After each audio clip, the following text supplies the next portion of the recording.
Welcome back. Time now for sports news with Charles Aruka.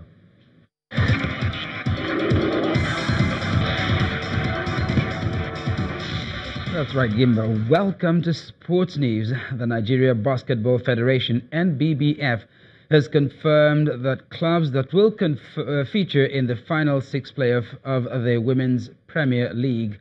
According to the NBBF, the clubs are current champions First Bank, Dolphins and MFM Queens from the Atlantic Conference. From the Savannah Conference are Nigerian Customs, Plateau Rocks and Kaduna Angels.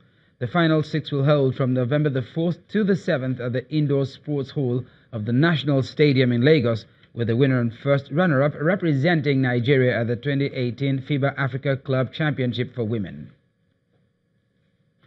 In football, it's 15 days to the commencement of the Women's Africa Cup of Nations, and the Super Falcons of Nigeria are not worried about the short time they have to prepare for the tournament.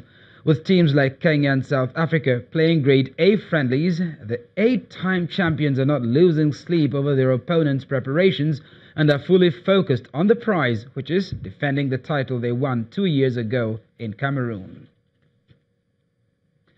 In Europe, Manchester City midfielder Kevin De Bruyne has been ruled out for 5 to 6 weeks with a knee injury and will miss the Manchester derby. According to ESPN FC sources, De Bruyne will miss the visit of Jose Mourinho's side on November the 11th after injuring his left knee in the 2-0 win over Fulham in the Carabao Cup on Thursday night. He hobbled off the pitch in the 85th minute after Timothy Fosu-Mensah landed heavily on his leg. The 27-year-old has already missed 2 months of the season after damaging ligaments in his right knee during training in August. Meanwhile, Denmark international Nicholas Bendtner has been convicted of assaulting a taxi driver and sentenced to 50 days in jail by a city court in Copenhagen. In surveillance of video of the incidents in September, Bendtner appears to strike the driver in the face and kick him after a row started over which way the driver was supposed to drive. The former Arsenal star admitted to hitting the taxi driver in the face, but said it was because he felt threatened when the driver threw a bottle towards him and his girlfriend when they left without paying. The 30-year-old has appealed against the sentence and was released until the hearing in a higher court. That's it on Sports News, and it's back to Gimba with the rest of the news at 10.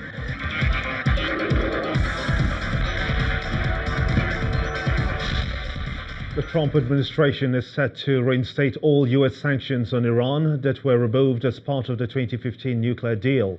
However, 8 unnamed countries will not be penalized by Washington for continuing to import Iranian oil. President Donald Trump withdrew from the deal in May, describing it as defective at its core. The agreement saw Iran limit its controversial nuclear activities in exchange for sanctions relief. Barack Obama, the U.S. president at the time, had argued the deal would prevent Iran from developing nuclear arms. The UK, France, Germany, Russia and China were also parties to the 2015 accord and have stuck to it, saying that they will set up a new payment system to maintain business with Iran and bypass U.S. sanctions. President Trump argues that the terms of the deal are unacceptable and it has not stopped Iran developing a ballistic missile program and intervening in neighboring countries, including Syria and Yemen. Reports from a top Turkish official, presidential advisor Yasin Aktay, says that he believes that Jamal Khashoggi's body was dissolved in acid after being cut up, though no forensic evidence was provided to prove this point. He says that it is the only logical conclusion, and that those who had killed the Saudi journalist in Istanbul had destroyed his body to leave no trace behind. Mr. Khashoggi, a critic of Saudi rulers, was killed inside the country's consulate on the 2nd of October. And in entertainment news now, we have Mayowa Ogundele giving us an update of the Nigerian filmmaker Pascal Atuma and more entertainment stories. Many thanks. Our top stories on entertainment. Hollywood's Batman Begins actor Terry McMahon, who has been contracted to direct a Nollywood action movie, Caged in the Creeks, has described the exercise as one which could revolutionize Nollywood. The Irish-born actor, who directed the critically acclaimed romantic drama Patrick's Day, told Entertainment News on Channels Television that he hopes to make a movie which can catch the attention of a wide international audience. Nigerian filmmaker based in Canada and America, Pascal Atuma, is following a successful run in movie production with a foray into the music world. Atuma, who won the Kevin Hart short story competition, reveals two local talents from Bendtner State as he births Tabik Records in Lagos, southwest Nigeria. According to Atuma, the two kids, Amani Boss and AOD, were discovered in Benue State last year when he directed the Otupo Got Talent reality show in the north-central state. Austria-based singer with Nigerian roots Rose May Alaba returns to Nigeria for the second time this year as she continues a quest of connecting with the Afrobeat sound. May shared some of her old works with journalists and critics at a press briefing which held in Lagos, southwest Nigeria.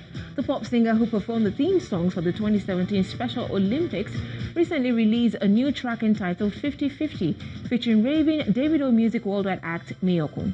That's it from me. Thanks for watching. The rest of the news at 10 returns shortly. And the main news again, the West African Examination Council today issued attestation and confirmation of results certificate to President Muhammadu Buhari, putting all doubts about his certificate controversy to rest.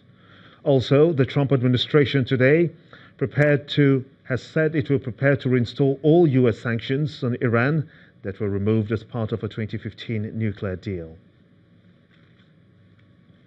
And that's how it's been on the news at 10 tonight. I want to thank you so much indeed for watching. On behalf of all of us, have a splendid weekend ahead. I am Gimba Umar. Good night.